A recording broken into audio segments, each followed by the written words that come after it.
Everybody, it's Charles, your hobby hero. I've got another awesome video to share with you guys today. We recently just picked up another collection and we're going to be highlighting some of the big books out of that collection. But first, if you haven't already, make sure you hit that subscribe button down in the bottom corner. I do appreciate it. Put out regular content about the hobbies that I love the most. Now, this is another collection that we picked up. A little bit of a strange collection. We actually traded two of our 9.6 Ultimate Fallout 4s for this collection. A gentleman down in from a gentleman down in Ted. That you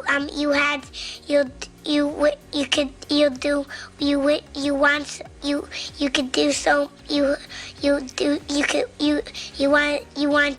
From a gentleman down in Tennessee. There we go. Not usually that much of a tongue twister.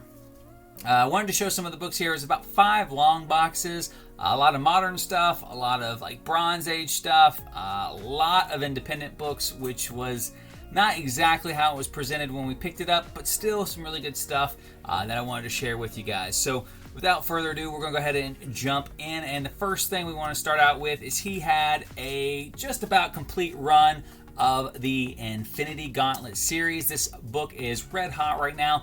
Unfortunately, due mostly to the failing health of the cover artist, George Perez. We did have two copies of number 2, two copies of number 1, one copy of number 2.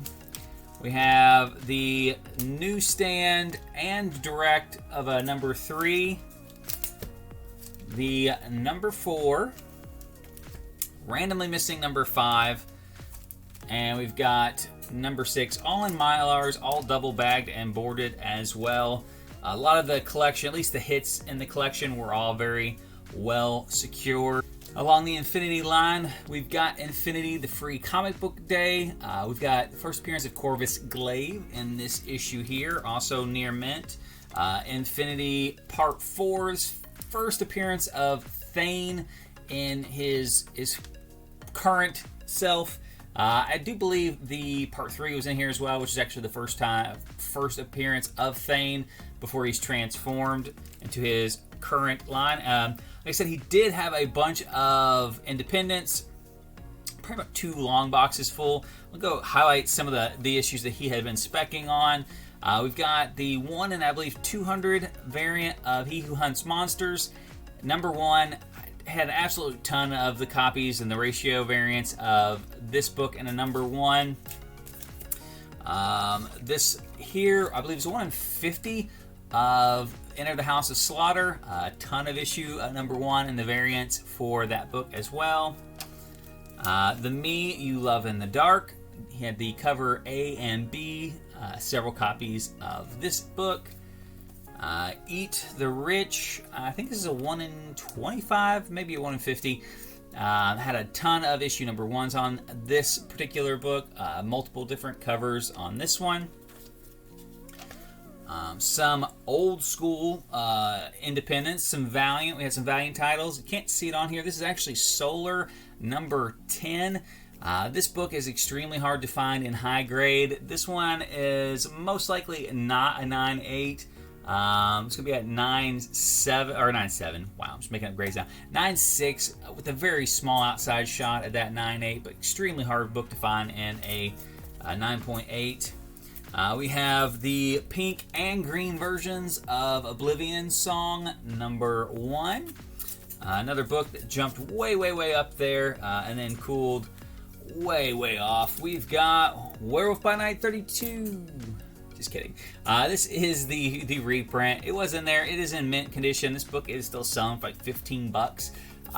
Just like I said, the original is getting so far out of range for a lot of people. These facsimile editions are really going up there.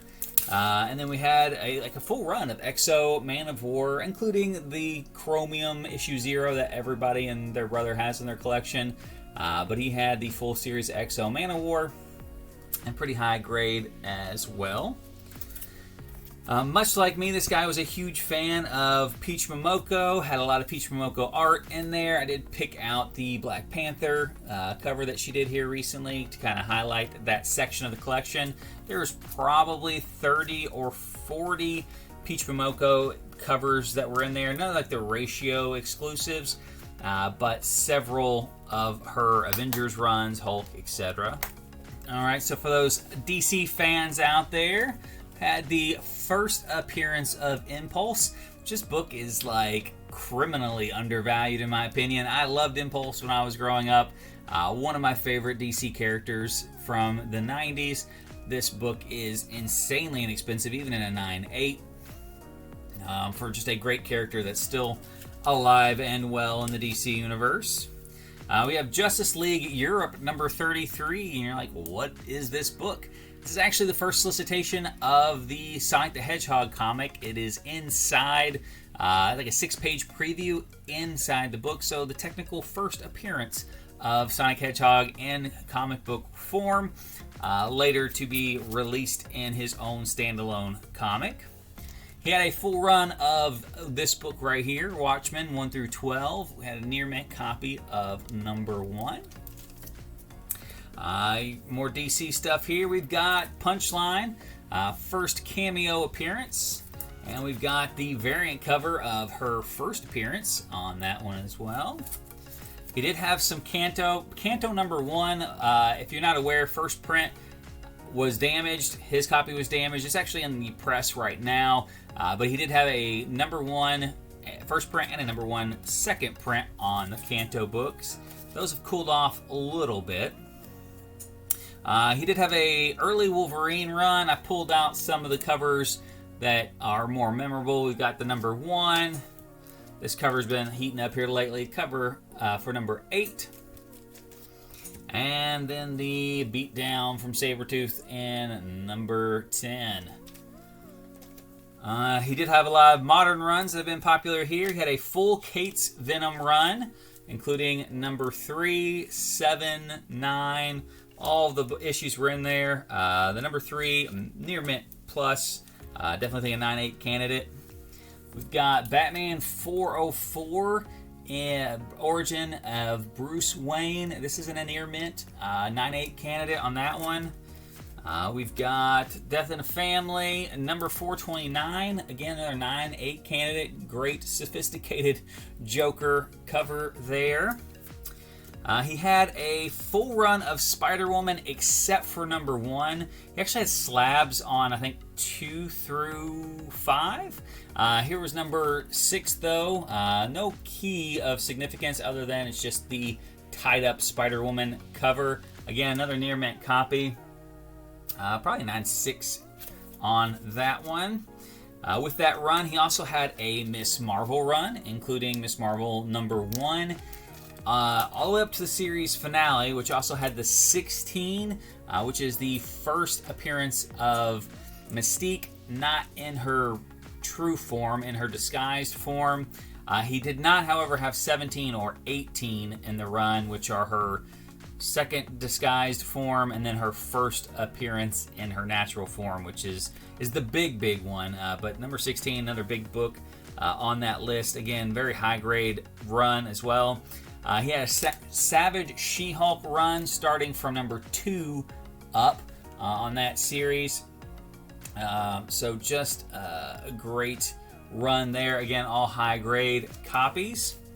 Miscellaneous Hulk run. So we had 347, first Joe Fixit, high grade copy there. We had 377, first Professor Hulk, and that one there, another newsstand copy, high grade book on that one. And then he had a full Immortal Hulk run as well, all in near mint condition, all excellently bagged and boarded. Again, lots of keys throughout the Immortal Hulk run, several books that are $15, $20 throughout that series as well. And then outside of that, he had a full Kate's Thor run as well, including all the major keys in that run, with the Black Winter all the way up to the God of Hammers. He had a full modern Spider-Man run, starting from the Otley run up. Obviously in there was really not a ton of keys other than the Gleason cover at 55, but he had it all the way up to the current Goblin Queen covers, a lot of other stuff in there as well. These were just kind of the fun stuff that I grabbed. Again, the whole collection was in like very fine to near mint condition. So a lot of these books will probably be going off to get graded, so you'll probably see them in future content on CGC Returns. But let me know in the comment section down below what your favorite book for the collection was. And until next time, guys, Hobby Hero out.